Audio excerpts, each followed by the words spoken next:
happen to have some texture in their hair have really driven what's happening in hair today.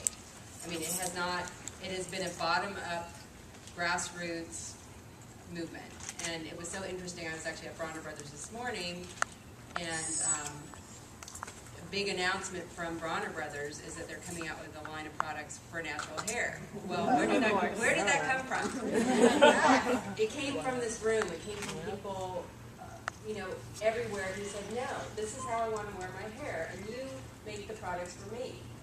And I just think that's really exciting. When we started 13 years ago, it was a grassroots effort. It was, I grew up hating my hair, and there were no products for people with curly hair. There were no stylists who knew how to work with curly hair. There were no, you pick up the latest issue of a magazine, it would say it's the hair issue. Well, I didn't see anyone who looked like me.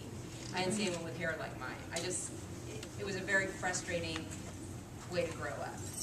And I happened to be at a party with Gretchen Heber, who was a co-founder, and we were bitching about our hair for the 50th time. Somebody overheard us and thought it was they couldn't believe that someone could talk about their hair for an hour straight. Only an hour, but we'd only been there an hour. So, and he was in the internet business. He said, have you ever thought of starting a blog or a website or whatever it was called back then? I don't even know. That was 13 years ago. And we did it totally, no thoughts of what it would be other than let's put the information out there that we wanted. We wanted to have product reviews. We wanted a place where people could share their stories about their hair. We wanted to find stylists who knew how to work with curly hair. And we had a 13-year-old web developer who came up with our first site, because they weren't the tools that there are now that make it, it was a struggle to get it up and running, but people found us.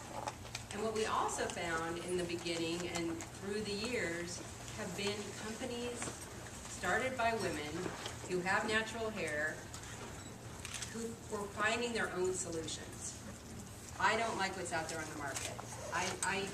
I want more moisture. I want natural ingredients. This doesn't do for me, I need something that I can use. And as a result, look at the amazing products that are out there right now. I mean, everything from Kinky Curly and Miss Jessie's and Jessica Curl, and really amazing products that were all driven, and many times by women in their kitchens, which is an amazing thing when you think about it.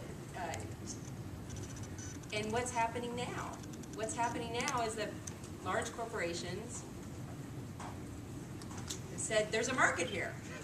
It's a great thing. I like to see that that's happening, but it has all been driven from this room. People like us who said, take us seriously. We are the market, and we're not satisfied buying what's out there. We want you to create things that we want. And I'm glad that we can be a part of that. I'm excited at some of the brands that have started on our site or that we're able to find a market on our site. We love working with new brands that are trying to get a market, because we feel like those are the brands that are doing some really innovative things.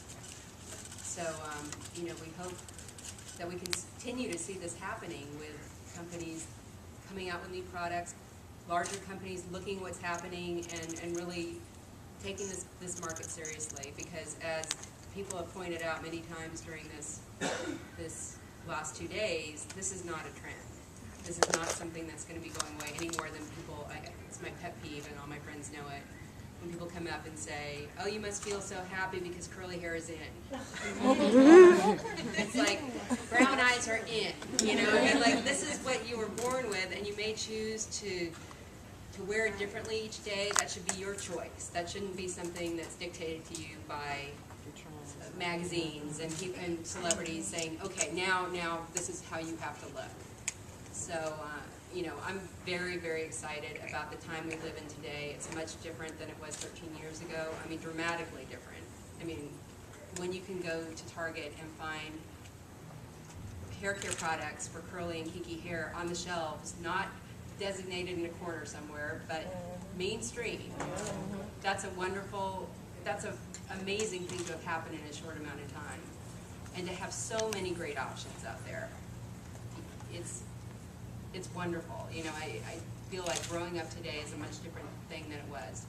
You know, this is also true of blogs and websites. They're grassroots, and they are kind of becoming the main source of information. I'm going to tell you something I probably shouldn't, but I'm going to because it was so funny today. When we went to get our media passes at Breyer Brothers, they said, "But do you have a print magazine?" This was Nikki and I, and we're like, "No, we're online." And they said, "But you need to have a print magazine to get a media pass." And we're like, "Do you realize?" Where the information is coming from? I mean, like, I've talked to so many brands in the last 3 or 4 years. It's like, we want the blog to get recognition by the bloggers. They're the ones that are making a difference. They're the ones, they each have their following, and those are the people who are going out and buying products. So it was just kind of, it was interesting to me. We did get our media passes. But it was like, wow, what century is this? Exactly.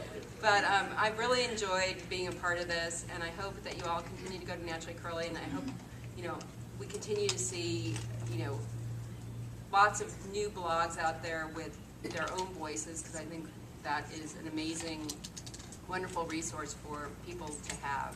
So, you know, and I guess I'll answer questions now, but